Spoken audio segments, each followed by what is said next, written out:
We've been fighting a long time, and we have all lost so very much, so many loved ones gone. But you are not alone. There are pockets of resistance all around the planet. We are at the brink. You have no idea how important you are. If you're listening to this, you are the resistance. Ave Maria Stella, Dei Mater Alma, atque semper Virgo, Felix Steli porta. Summensi lodame, Gabrieli sore, fundados in pace, mutans nomen enes. Hello everyone, welcome to this week's Virtue class. This week will be on Catechesis of the Good Shepherd, Theosophy in Sheep's Clothing. Now, last week was part one of this class, of this talk, and we discussed Maria Montessori, her psychology and her pedagogy, and how her involvement in theosophy influenced and affected her thinking. This week, we're going to be looking at Catechesis of the Good Shepherd, and we're going to see how the thinking of theosophy and Maria Montessori flowed into this program. Now, if you'd like to see last week's talk, you can look for it on YouTube. It's titled The Problems of Maria Montessori. Now we're going to start off right off the bat with a principle from Catechesis of the Good Shepherd.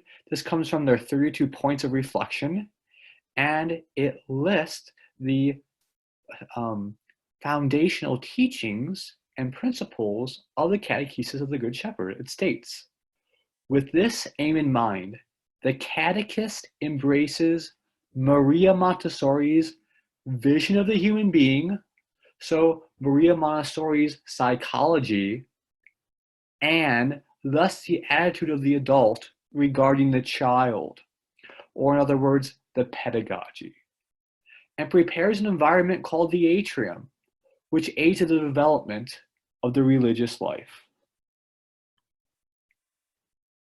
So just to clarify from our last video, Montessori was a theosophist. We have right here the report from an academic journal from England, the History of Education Society Bulletin.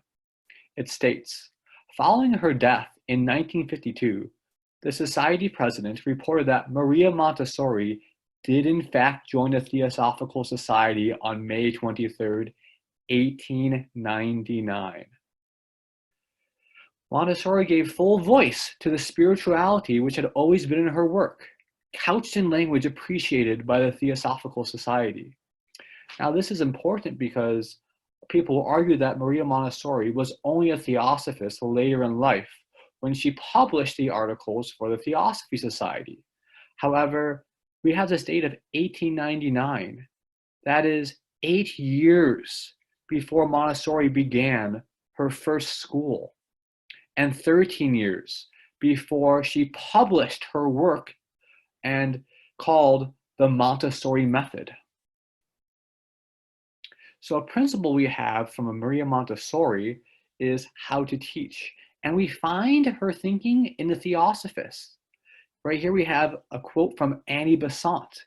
Now Annie Besant was the president of the Theosophy Society. And for those of you who don't know what theosophy is, it is part of the occult. And we know that because on their magazine, they proudly proclaim that they are into occultism.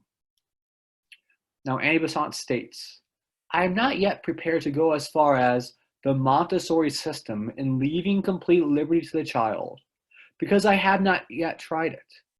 But the main idea is right, that you should help the child to teach himself. That is the great secret of all education. Not that you should pour into his brain as it were an empty vessel. So the brain isn't empty, there's something already there. A certain number of facts that he was to memorize, but you should draw out of his powers. So the brain is not an empty vessel. The brain already has this knowledge inside of it, and you just have to draw that knowledge out. And where does this come from in Montessori? She states, the child unconscious drinks in divine power, while the reasoning consciousness of the adult is but human. So she's more or less saying the adult has to reason to know things, but the child just knows this because it just drinks in divine power. Now, what is a teacher? Based on this new understanding of how we come to know, we have a new way that we're going to understand the teacher and how to teach. This is from Ecumenism, the Theosophist. What is a teacher? He is nothing more or less than an ambassador. Madame Montessori has, I believe, realized this fundamental relationship between the teacher and the child. Remember in the beginning, the Catechesis of the Good Shepherd was saying that embraces Maria Montessori's relationship between the teacher and the child. And Ecumenism continues. She says that the teacher watches. It is the work of the teacher to watch, not to control, not to give instruction, but to educate, to watch, to draw out which is already there, not that which has previously been put in, but that which is already there to be expanded. Again, she is making it very clear that the teacher does not impart its knowledge into the child. Rather, the child already has the information and it is drawing this information out of the child. And Montessori, in her book or her magazine for the Theosophist, says the same thing. Consequently, the task of the new teacher, so a new understanding of the teacher that was not common in the past, she continues, has become much more delicate than that of the old one.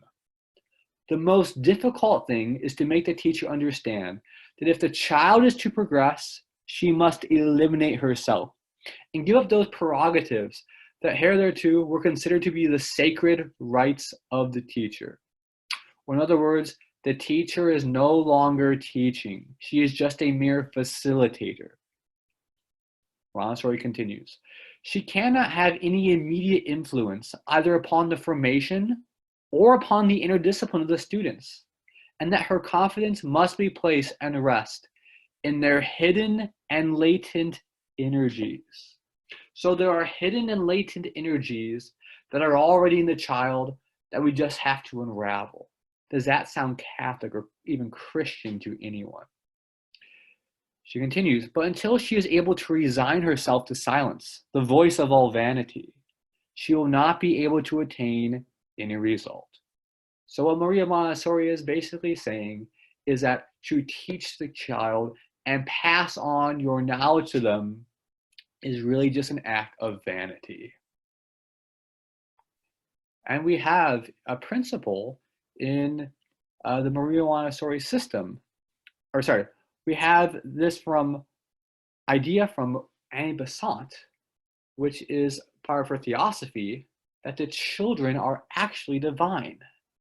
And this answers the question, how does a child get this knowledge? Where does this knowledge come from? She states, a vital contribution of the Theosophist to educate is the assertion of the fundamental divinity of man and of the gradual deification of man as a process of evolution. The child is not only an age-old soul, but he is also in essence divine. So the reason the child has this knowledge within him is because he is divine. Now think about what Maria Montessori said and compare that with what Annie Besant just said. The child unconscious drinks in divine power, while the reasoning consciousness of the adult is but mere human. What she is actually saying is that the child participates in the divine in some special way. And because of this, he is actually superior to the adult, who is but mere human. All right, now we're going to look at Catechesis of the Good Shepherd and see the problems that are in this program and how they are the same problems we see among the Theosophists and in the writings, Psychology and Pedagogy of Maria Montessori. So Catechesis of the Good Shepherd and Maria Montessori had this idea of innate knowledge, as we just said. A biography from, right here, we're going to read a quote from a biography of the CGS founder, Sophia Cavalletti. Now, CGS stands for Catechesis of the Good Shepherd. So Sophia Cavalletti, the founder, states, this is from a biography about her. She works from the theological assumption that catechesis offers children the opportunity to relate to God, whom they innately know and perceive. It is not a catechesis of definition, but a catechesis of invitation. So again, the Catechesis of the Good Shepherd is assuming that we are not passing this knowledge on to the child, but that they innately know and perceive the truths of the faith. And it goes right down to Maria Montessori. We have a quote from here as well. We must remember that religion is a universal sentiment, which is inside everybody and has been inside every person since the beginning of the world. It is not something which we must give to the child. And this error, this teaching, is actually the error of the modernist. Right here we have a quote from St. Pius X, where he's talking about the thinking of the modernist and what they believe. Therefore, since God is the object of religion, we must conclude that faith, which is the basis and the foundation of all religion, consists in a sentiment. This is almost exactly what Maria Montessori said. It's not something that's passed down, it's some sentiment from inside that manifests itself through your faith. Now, this is completely contrary to what the Catholic Church and all of Christianity has always taught. For the Catholic Church teaches that all public revelation ended with the last apostle. So after that, there is no new public revelation. For after the last apostle, that faith was passed down from generation to generation to generation. That is Catholic. Our faith is both scripture and tradition. So another idea of that she very clearly makes known, Sophia Cavalletti, is this idea that children have knowledge within them. So she states, and she also embraces Maria Montessori's understanding of the teacher and the pupil. Now, these three quotes I'm going to read are taken from the 32 points of reflection of the Catechesis of the Good Shepherd. Number 1, the only teacher is Christ. Both children and adults place themselves in a listening stance before his word. Now remember, we have to understand these quotes with the knowledge and understanding that Catechesis of the Good Shepherd relies on Montessori psychology and pedagogy. Next, the catechist is not a teacher. Sound familiar? Remembering that the only teacher is Christ himself, the catechist renounces every form of control. And they also go on to say this includes both tests and quizzes. If there are no tests or quizzes in this program, how do they know that these children really know the material? The material makes it possible for the catechist to assume his or her post as the useless servant. Almost sounds exactly what Maria Montessori said about the teacher. Now, some people have criticized the website CGS Expose and said, well, this idea of being humble, being like a child, it comes from Scripture. For Matthew said, unless you change and become like a child, you will never enter the kingdom of heaven. Therefore, it is proper for the catechist to have this unusual relationship with the child. But this is nonsense. We must remember that as Catholics, we are not Scripture alone. When we understand Scripture, we also have to understand it, not just by our personal understanding the way we think it should be.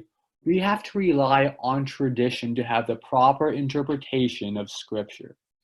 Right here we have something from the Haydock commentary. And this passage has been interpreted to mean that we must have certain perfections and virtues of the child, such as humility and lowliness. But other places in Scripture condemn this childlike activity.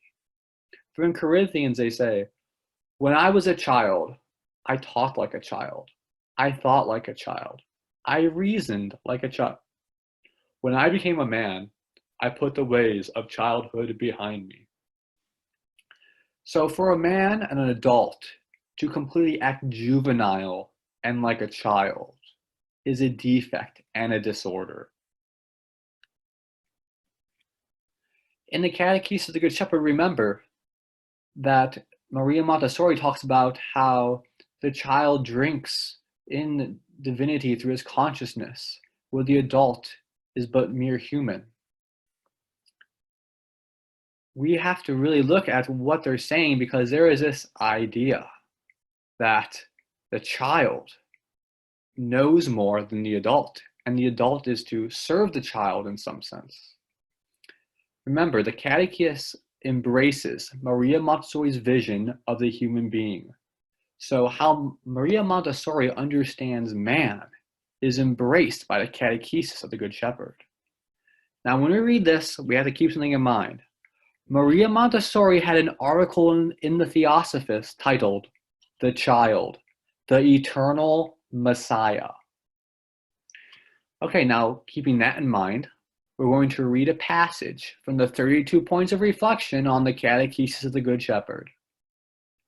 It states, the Catechesis of the Good Shepherd is also concerned with helping adults open their eyes to the hidden riches of the child, especially to the child's spiritual wealth, so that adults will be drawn to learn from the child and to serve him or her. I know people who were in the Catechesis of the Good Shepherd program, they were teaching it, and they were amazed to find other teachers were actually writing letters to their students' parents, telling them how they had learned so much from their children. If these catechists are learning from these preschoolers and young kids, what business do they have being there? Okay, well, let's keep all that in mind. Maria Montessori stated, the child unconscious drinks in divine power, while the reasoning consciousness of the adult is but human. Now, a biography of the CGS founder, Sophia Cavalletti, states, the years she has spent doing biblical and liturgical catechesis with children have shown her children's deep and mysterious relationship with God, a relationship that she feels it's much more serious than that of adults, and one that they are more vitally capable of enjoying. So for some reason, the child has a deeper relationship with God than the adult. If you read the spiritual writers, the great saints, the doctors of the church, no one says that. What we see throughout the Catechesis of the Good Shepherd is this egalitarian view of the relationship between the child and the adult. Everything becomes inverted. In the Montessori schools, it was actually the practice that you call the teachers by their first name. Now, how does this whole teaching mechanism work? It wouldn't seem that you could pass any knowledge on to the child if you're just relying on them to have the knowledge within them. Well, you can, first off, you can go to YouTube, you can type in Catechesis of the Good Shepherd, and you can watch people give their presentations. So how it's taught is the catechist does have a position. She does have a role. There are materials such as a 3D image of the Jewish temple or crosses or whatever the catechist wants to have for the lesson. And then the catechist will take the materials and she'll animate them and say various things and kind of present a story, such as a parable or something with the little characters. And instead of teaching, she will say, I wonder this, this, and that. And the whole idea of saying, I wonder, is to encourage a child to wonder as well. And it's this idea that as a child wonders, it will cause him to stir and ponder and draw that knowledge out of him. Now, there are some legitimately good aspects of the Catechesis of the Good Shepherd. And this is the 3D materials that they work with. For example, the 3D diagram or image of the Jewish temple is very helpful. Kids can see it, they can look at it. It brings these things to life. Now, unfortunately, there is far more negative aspects in the Catechesis of the Good Shepherd than there are good things. But this use of 3D materials to help teach and make things more real is a very positive benefit of the Catechesis of the Good Shepherd, and it is a characteristic of this program that could and probably should be incorporated in other catechesis programs. So to really examine a catechesis program, we need to look at the ends of catechesis. To do that, we're going to look at a document from Rome, and they gave us 4 ends from the Congregation for the Clergy and the General Director for Catechesis. The first is knowledge of faith, liturgical education, moral formation, and how to pray. Now let's look at what the founders of the Catechesis of the Good Shepherd were thinking when they made Catechesis of the Good Shepherd. What was their end? What was their purpose? Right here we have another quote from the biography of Sophia Cavalletti. Only materials that aroused much interest and deep joy were kept. So if they didn't have much interest and deep joy, they threw it out. They were seeking the most essential and the simplest materials that would help the personal work of the children, so that the children would be able to grasp the message of the scripture or the liturgy. So the focus is things that are joyful and things that arouse interest. And they're doing that to teach about scripture and the liturgy. Right there, they are failing to meet the 4 ends of the church. Scripture and liturgy are both good. Liturgical education is one of the ends. But scripture alone is not the end. You still have to teach how to pray, moral formation, and knowledge of the faith. And knowledge of the faith cannot just be scripture, but it must be scripture and tradition. Another thing we must remember is that catechesis is primarily about education, not conjuring religious sentiment. So it doesn't matter how interested or how joyful the material makes the child. You teach the child what they need to know to be Catholic, regardless of how it makes them feel. This is true for any other course we would study. Why should it be any different for catechesis? Now, right here we have a small list of doctrines that are missing from the Catechesis of the Good Shepherd program. Now, if you really want to investigate this, what you should do is take your number 2 Baltimore Catechism and compare it with the Catechesis of the Good Shepherd program, and you'll find many things that are missing. Now, I saw someone responded to the website CGS Exposed, and they had a post about how one of the things that CGS does not cover is an explanation of the Trinity. And the person's response was, how can you say we don't cover the Trinity? We teach our kids the sign of the cross. Now that actually is the answer to the question. If you think teaching your children the sign of the cross is a proper explanation, a catechetical explanation of the Trinity, then there is something seriously wrong, because understanding the Trinity is far more complicated than just making the sign of the cross. As Catholics, we need to know more than just that. Now we must ask, why does a CGS program lack all this content? One possible answer, ecumenism. So here we have some quotes from the Catechesis of the Good Shepherd website and their page on ecumenism. First off, it states, ecumenism is, first of all, an act of faith that opens completely new horizons before us. Now we have to ask ourselves first, what is an act of faith? Faith is the intellect's adherence to truth revealed by God. Ecumenism is not an act of faith. Next, the Catechesis of the Good Shepherd is open to all Christians of various denominations and of different commitments within the church. Now, in order to teach a catechesis program, a proper catechesis program, you have to cover many doctrines.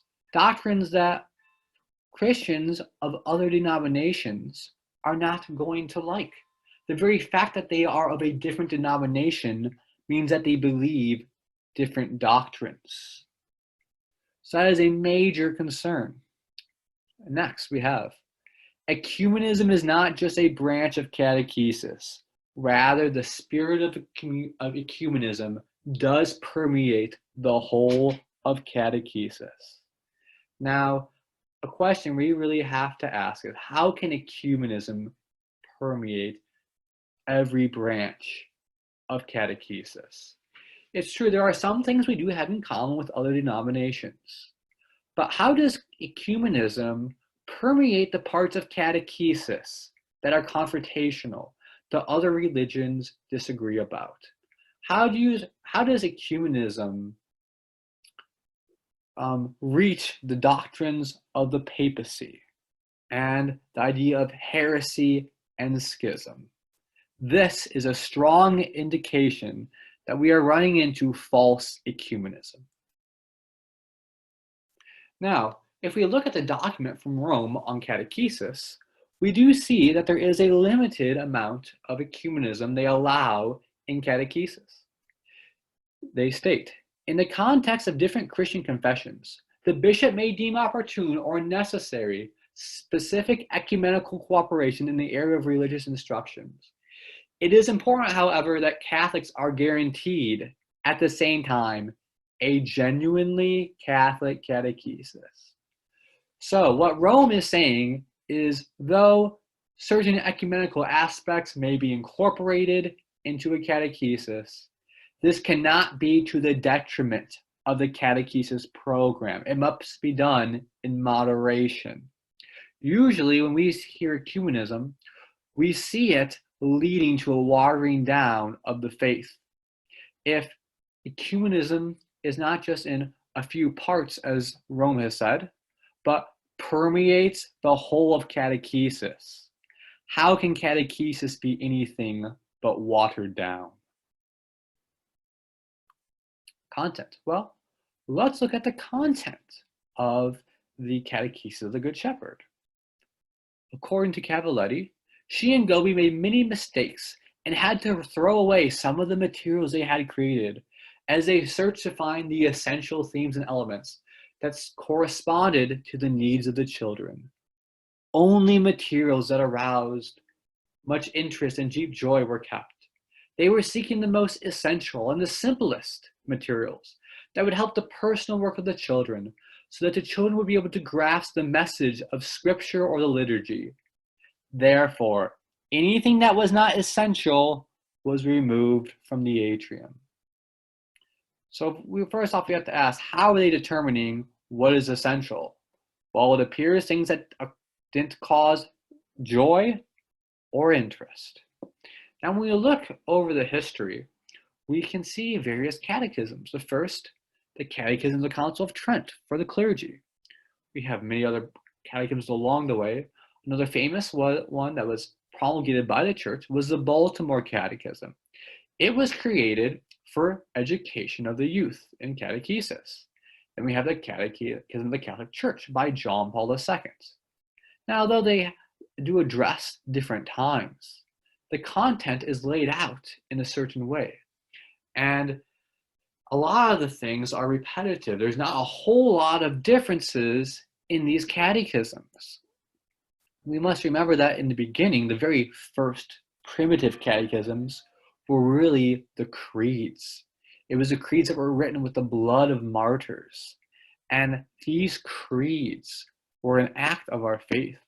That's why all these catechisms I've just listed rely on the creed as a structure and foundation to teach the faith. Catechesis of the Good Shepherd doesn't do this. It doesn't use the creed to teach the faith. It really just uses the creed in the liturgy. Religious education. So now we're going to look at the decrees by Annie Besant on how religious education should be taught. And we're going to find that this is almost exactly what the Catechesis of the Good Shepherd does. She states, there are some things you all agree about: the existence of God, the duties of man, the love of the neighbor, the duty to the country. These are common things that all agree upon. Teach these in your elementary schools, and let the quarrels of religion wait until, if you could, leave them altogether. It would be better until after, say, the university course. So what she's saying is, even at a university course, you shouldn't be teaching the things that religions disagree upon. Wait till after that to teach these controversial doctrines. Or in other words, don't teach them at all.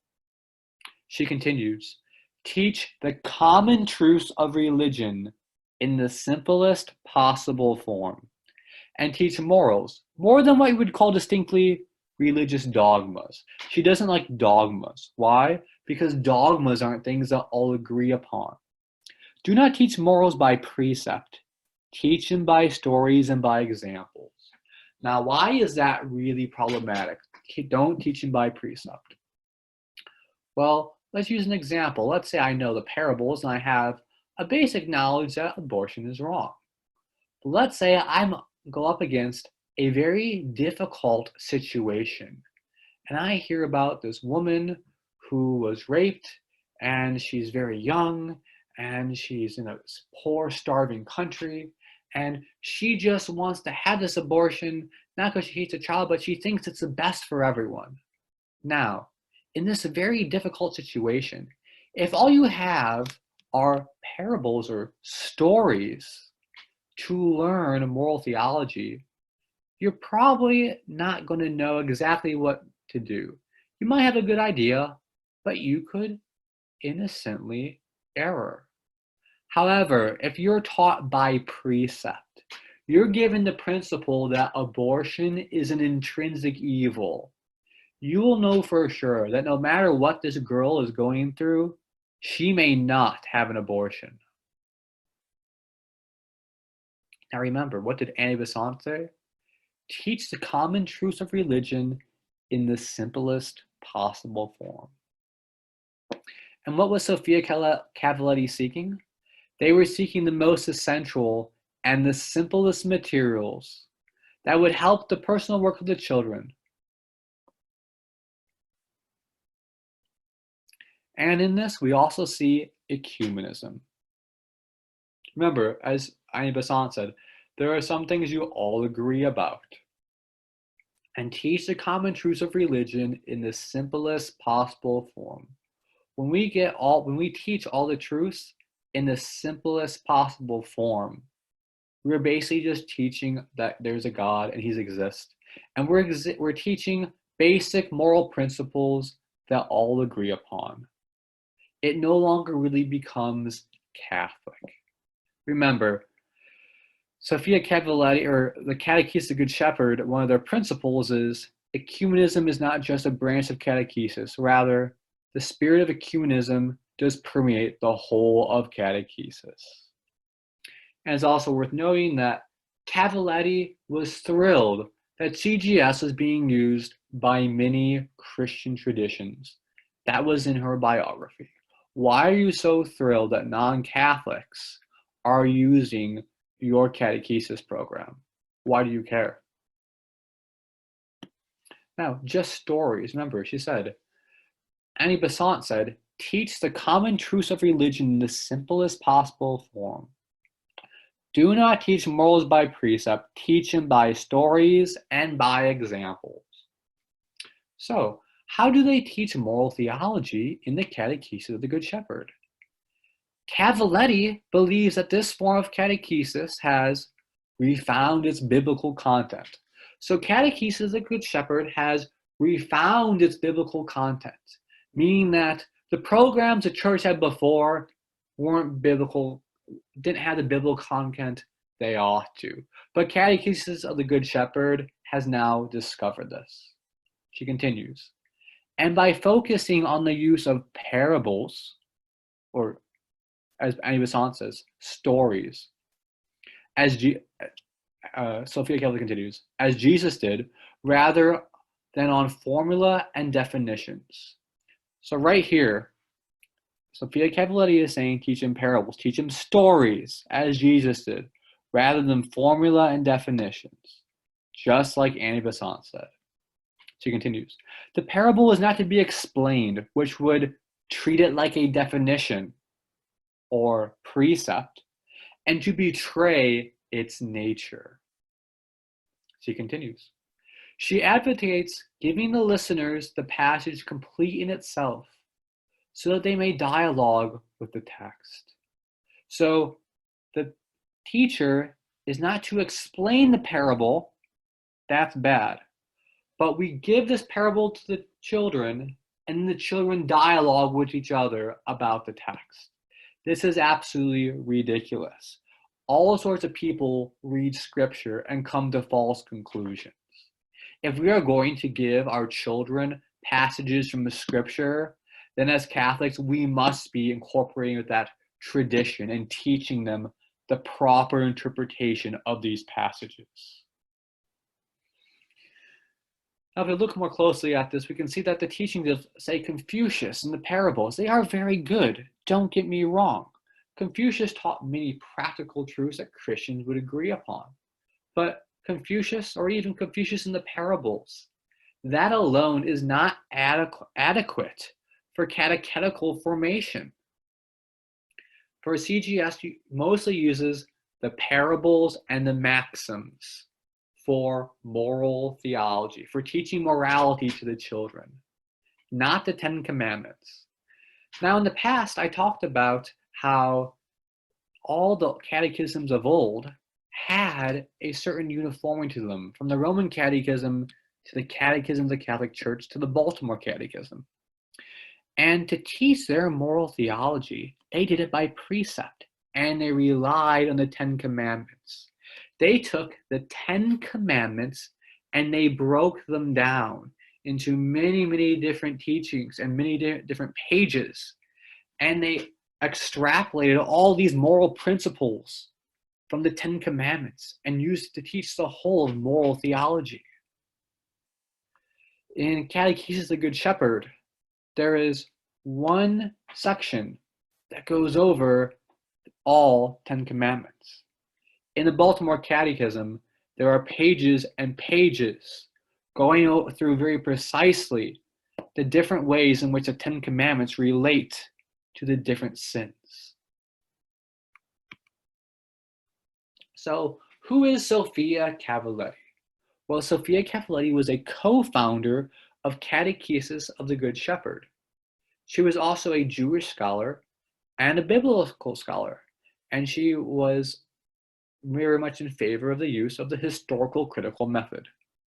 She was also involved with the ecumenical movement in Rome.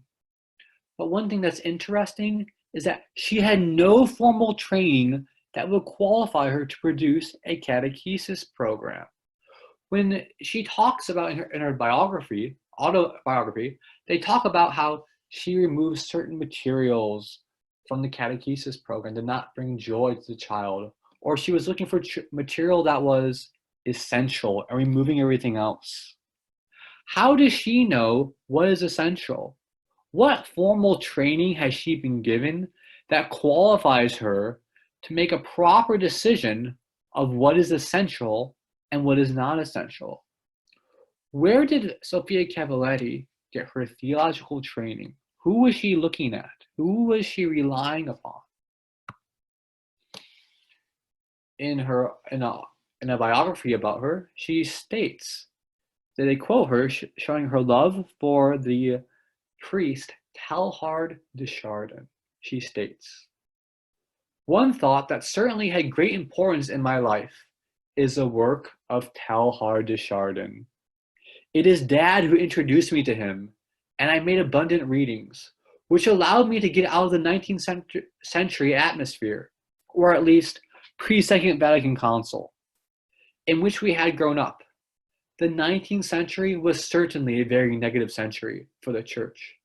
That instead of teaching us that faith is unequal, in which the only certainty is God, who is certainly a charming character, but not so easy to understand, he sought certainties until that of infallibility." So she is criticizing her father for looking at infallibility and being concerned with not stepping outside of the Church's bounds of dogma. She continues, "and therefore narrowed his horizons." So her father's horizons were narrowed because he was concerned with the infallible teachings of the Church and not stepping outside of those boundaries. She continues, "With Teilhard, the windows opened for me, and a different air began to circulate." So her understanding of theology changed when she read Teilhard de Chardin. She says, "His cosmic vision fascinated me, and it seemed to get along perfectly with the Bible." Now here we should note that Teilhard de Chardin was not a faithful Catholic. He was actually censored by the Church. His writings were placed on the index of forbidden books, and Catholics could not read his writings without committing a sin.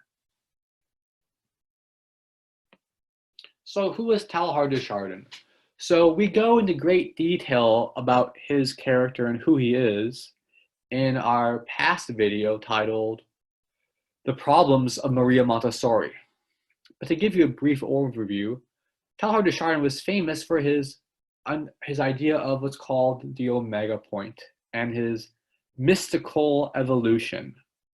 Teilhard de Chardin, like the Theosophists, believed that man was eventually going to evolve into God. But Teilhard didn't just believe that man was going to evolve into God. He believed that the whole universe would evolve into God at a point he called the omega point. Now, the Theosophists really just believed that man was evolving to God, but Teilhard's belief that the whole universe would evolve into God was really a perfection of the Theosophist view of mystical evolution. And because of this, if you look at many of the theosophical periodicals and writings, you will find that they love Teilhard de Chardin because he advanced their religion. Now let's look at his faith. So Teilhard said, "The birth of a new faith for the world, I believe, only Christianity can carry it out."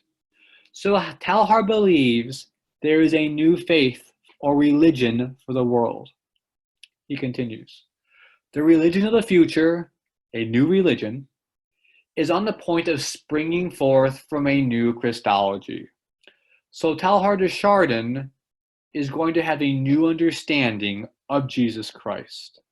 Remember, this is completely contrary to the Catholic faith, because as we said, all public revelation ended with the last apostle. there is no new Christology.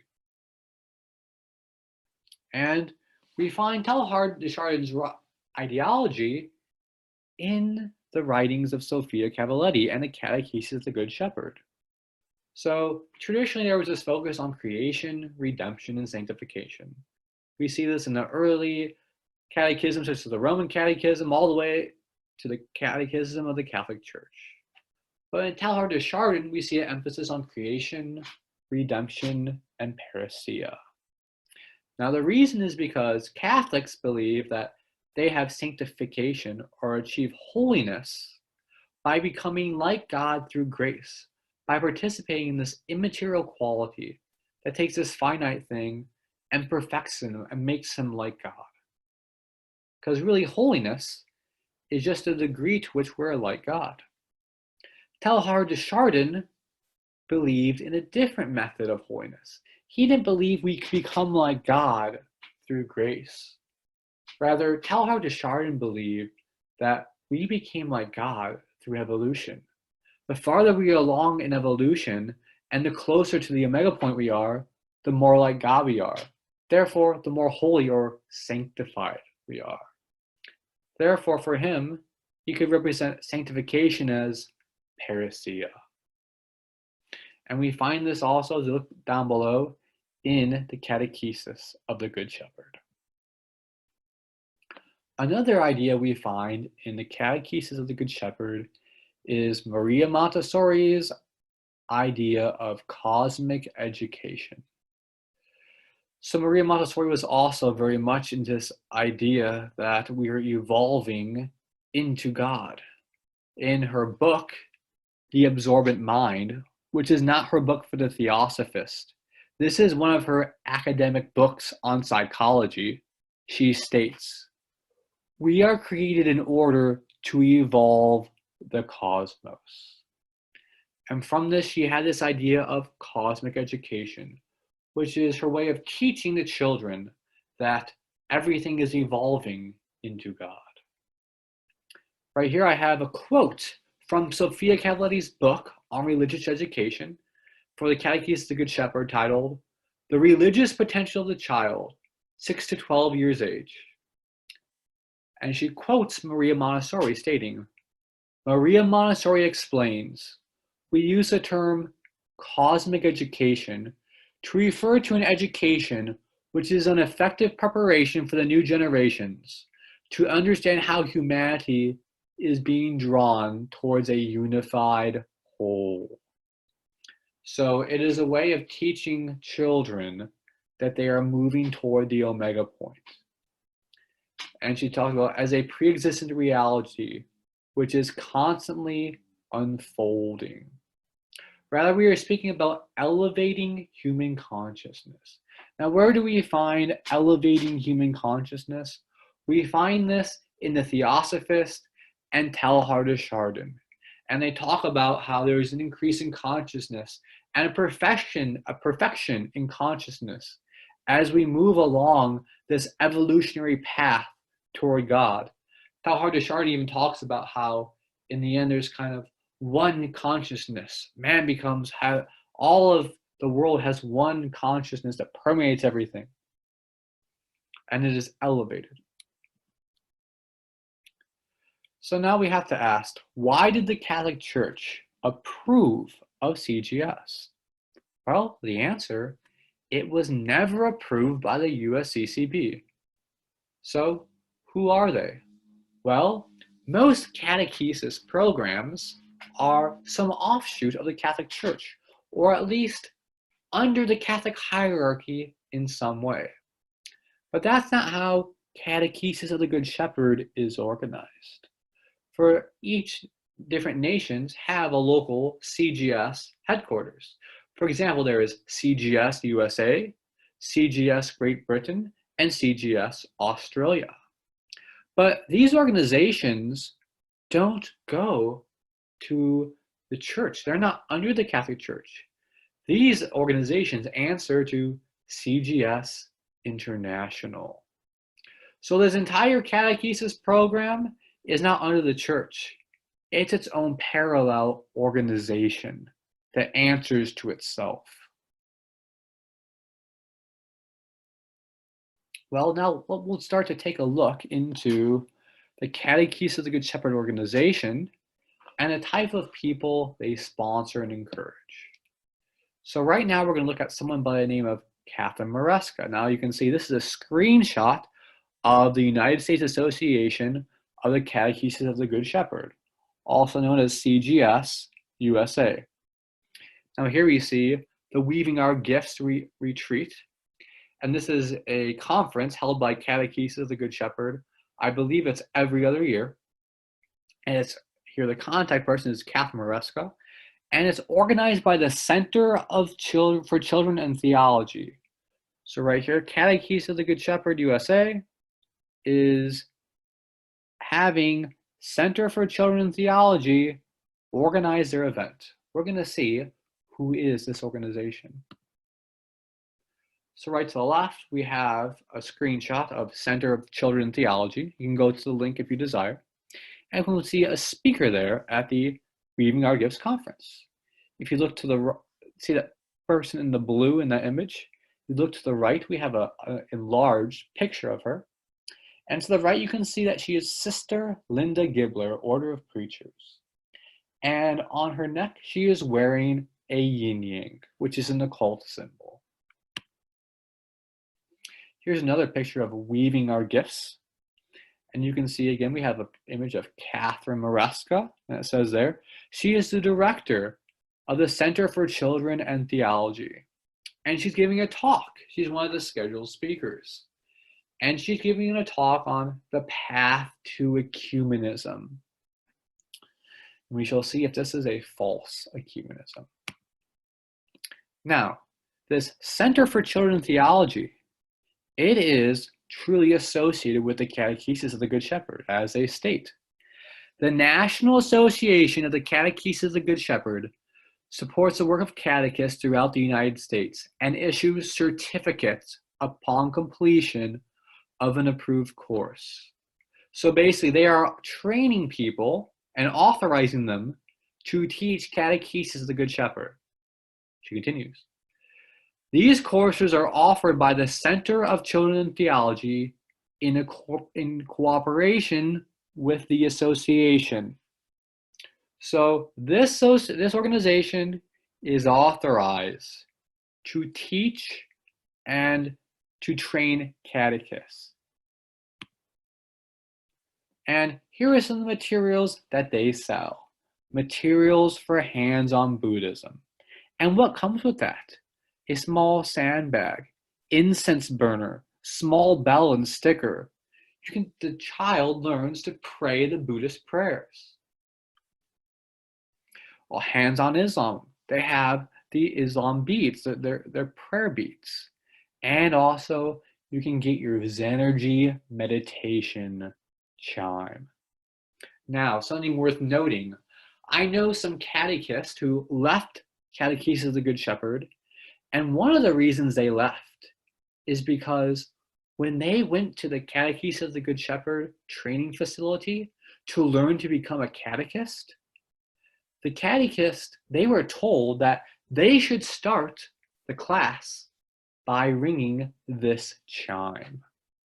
So there are people training people in training catechists that are encouraging the use of this bell, of this occult Zen energy meditation chime.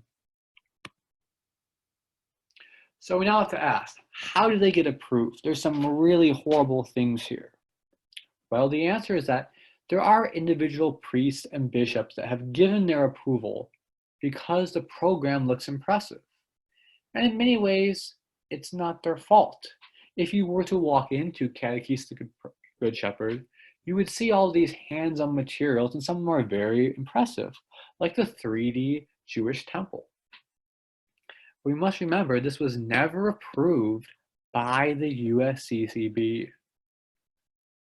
Here is a quote from the USCCB Office for Catechism.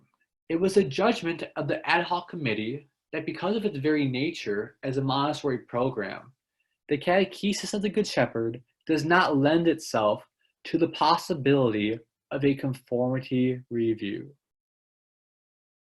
Now, why is that? Because they're saying that the Catechesis of the Good Shepherd is not really a catechesis program, more or less it is a style of catechesis. And the reason is because they didn't have a curriculum to give to the USCCB. They're going to ask, where can I get a copy of the class curriculum? And the answer, there is no master copy of the curriculum. Rather, it is taught by word of mouth. So, album pages, the class curriculum, are written by aspiring catechists during class training under the direction of the CGS trainer. So there is no official hard copy of the curriculum. Rather, each CGS trainer verbally gives the information to the aspiring catechist, and she shows them how to do the various materials and how to manipulate them. Now, because of this, this really causes problems. This means that depending on who your CGS trainer is, there are variations in the album pages, as the content is dependent on the structure, on the instruction of the class trainer. Now, this prevents consistency. Depending on your program could be slightly more or less orthodox, depending on who your CGS trainer is. Now, also by doing this, by not having an official curriculum, it prevents accountability. Let's say we have a teacher over here and they're doing crazy things. They teach CGS. What they can say is that, well, oh, okay, that person, they just happen to get a bad CGS trainer, but the rest of the CGS or most CGS trainers are very good. Because there is no master copy of the curriculum, there is no way to prove that this is false. So how do we affirm the problems? You have to raid the album pages. If you're a priest or you're even a bishop and you want to know about the Catechesis of the Good Shepherd, you want to verify the claims I have made and see that this program is really inadequate. You need to find the catechesis programs in your churches or parishes and ask the catechist for a copy of their album pages. With this, you can go through and you can see all the doctrine that is missing from it. You will find very quickly that it is very incompetent compared to the traditional catechism, such as the Baltimore Catechism for Children. Don't just take my word for it, look for yourself. So another thing we find in the Catechesis of the Good Shepherd is that album pages change. There's no consistency. Here is a quote from a journal about the Catechesis of the Good Shepherd. It states, "As Catechesis of the Good Shepherd catechists, we are continually writing and refining our albums that contain descriptions of each presentation we offer to children, including its sources and doctrinal content. Each catechist album is in continual revision, and there is no complete set of album pages that is published." Now, why are you continually renewing the doctrinal content? Doctrinal content should not change. Now, you may have different methods that you teach this doctrinal content, but there are certain doctrinal content that must be in every catechesis program. And for some reason, apparently, with the Catechesis of the Good Shepherd, this changes depending on which catechist is teaching, and they're constantly making new ones. If this is perfect and this is adequate, there is no reason to be constantly changing and revising these album pages. This is not the quality of an orthodox program. And again, how are they refining the content? What are they basing this off of to determine what should be kept and what should be changed? Well, I guess it's because only materials that arouse much interest and deep joy were kept. Anything that was not essential was removed from the atrium. Perhaps what they're doing, they're finding that different teachers are finding certain materials are causing more or less joy and interest. So they're removing those and substituting this for material that causes more or less joy. This is absolutely ridiculous. Has there ever been a class where it is appropriate to teach by removing content that does not bring joy to a student? For math, language, history, no other course will we remove content because it does not bring deep joy or arouse much interest. Why would we do this for theology? We must ask whether there is intent to teach our children or if CGS is actually trying to water down the faith of our children. If you'd like to know more about Teilhard de Chardin, I highly recommend this book, The Truth About Teilhard by Monsignor Leo Schumacher. It's available at Internet Archive. And if you want to know more about Montessori, last week we gave a talk. It's titled The Problems of Maria Montessori. You can search it on YouTube. And it also talks a little bit about the Catechesis of the Good Shepherd. And probably the most helpful source, Catechesis of the Good Shepherd Exposed. Here there's many detailed resources about the many problems of the Catechesis of the Good Shepherd and why this is not a good and proper catechesis program. All right, are there any questions? All right, there does not appear to be any questions. I hope you enjoyed today's virtue class.